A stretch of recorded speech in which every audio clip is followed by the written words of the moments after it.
Tante persone pensano che per insegnare a ballare basti saper ballare bene, ma non funziona così.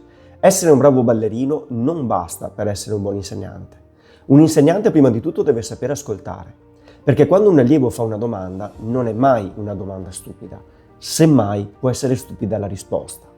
Solo chi sa ascoltare davvero riesce a capire cosa c'è dietro quella domanda, un dubbio, una paura o semplicemente il bisogno di sentirsi compreso. Un insegnante deve saper vedere non solo i movimenti o gli errori, ma soprattutto gli atteggiamenti.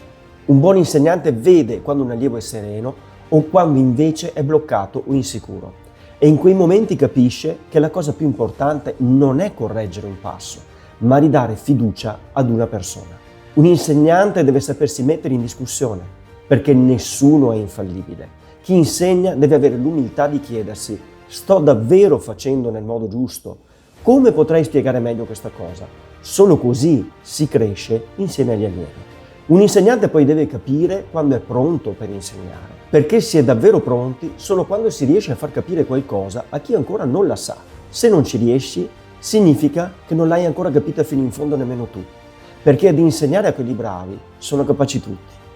Essere un insegnante di ballo non è solo spiegare dei passi, è aiutare le persone a sentirsi capaci, a credere in se stesse e a scoprire quando possono migliorare dentro e fuori dalla pista.